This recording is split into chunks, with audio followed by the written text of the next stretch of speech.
Hi, my name is Brenda Titus, and I'm a professional hypnotist in Orange County, California. For information about me and my program, including in-person sessions, please go to my website, ochypnotherapy.com. So, welcome to today's Thoughts from the Hypnosis Office. So, last week we talked about the lie of the modern Wonder Woman, and of course, this, Superman, Wonder Woman, really acknowledging that we aren't really like Wonder Woman, as amazing and as aspirational as that would be. We are humans in human bodies, and we need to take care of our human bodies, which means being able to manage and prevent stress as much as possible. So last week I gave an assignment, and that assignment had to do with how we take our to-do list into consideration.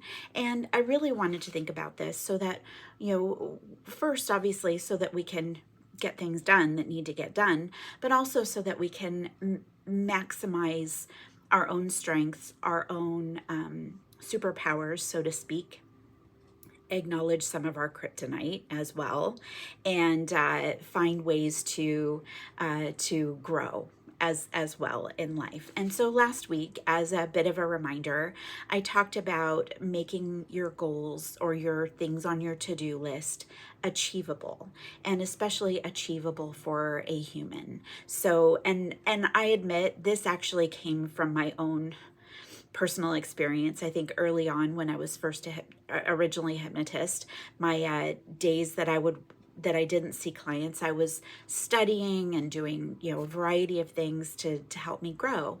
And my to-do list, my husband would say to me in the morning, "So what are you doing today?" And I would look and I would just say, "What am I not doing?"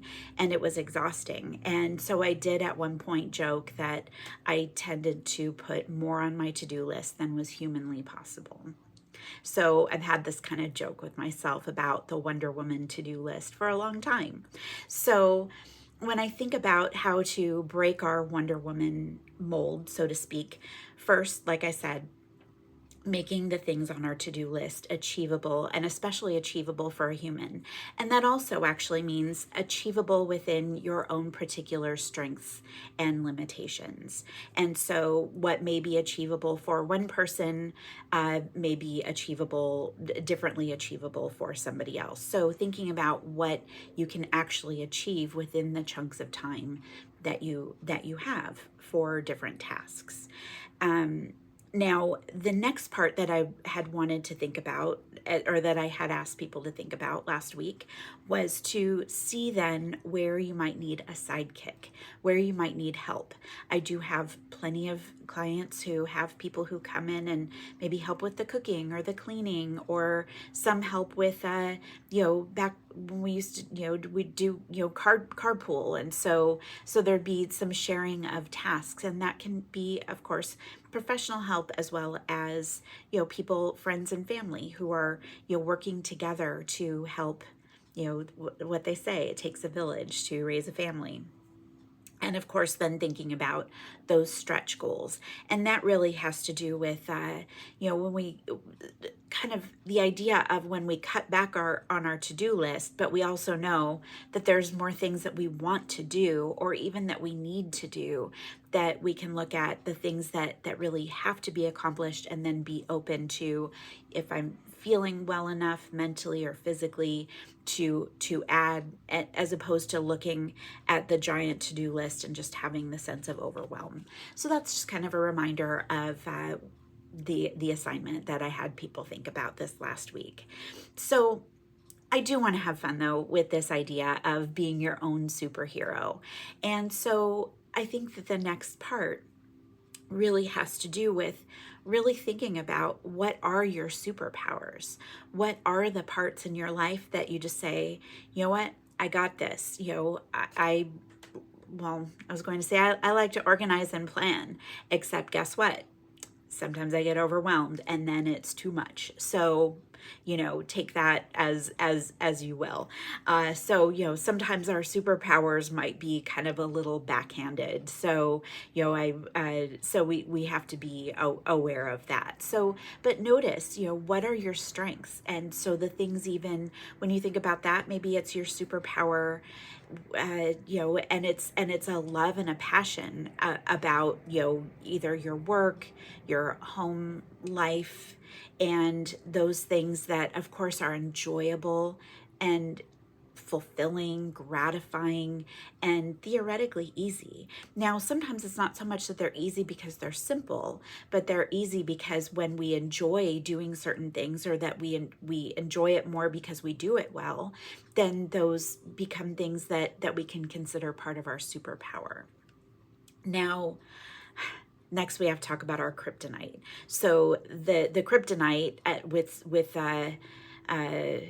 Superman is that's where we get the kryptonite, right? It's the thing that weakens him. Now, of course, I'm always talking about it from the place of stress and overwhelm, too much on our list. And so then it's kind of, that becomes the kryptonite, because it's like, partly just because I'm so used to working with people who at some point it's just all too much. And so there's kind of that shutdown, whether it's a mental shutdown, a physical shutdown, this sense of overwhelm, or unfortunately sometimes illness. So generally speaking, we talk about the kryptonite, it's often, a stress, whether that is a physical stress, an emotional stress.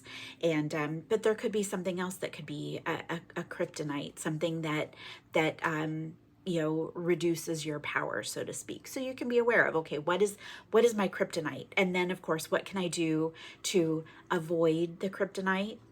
Although there's some things that we can't avoid in life. So, manage and navigate. So our superpower, our kryptonite. Next thing, well, we have to be aware of who the villain is. And now sometimes the villain could be the kryptonite, right?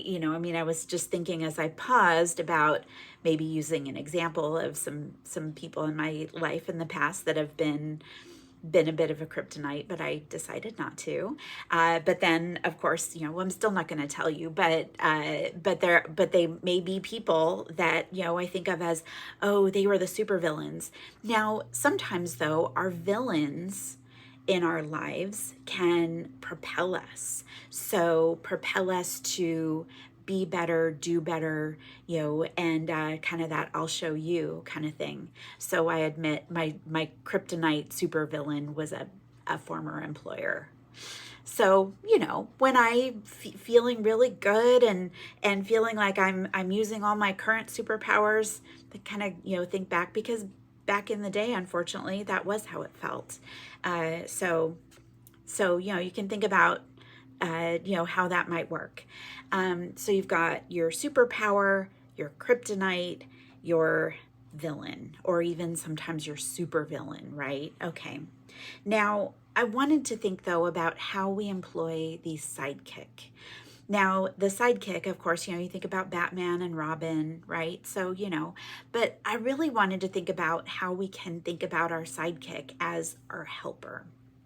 And the reality is that especially people who are working, that we have to find time to cook and clean, or do all the errands, or different things like that. And so sometimes a sidekick might be a professional that we hire. I have a lot of clients who have a nanny who just does whatever they need around the house to help them, or a housekeeper, or how we order food in, meal plan, meal kits, or meal delivery systems, or what have you.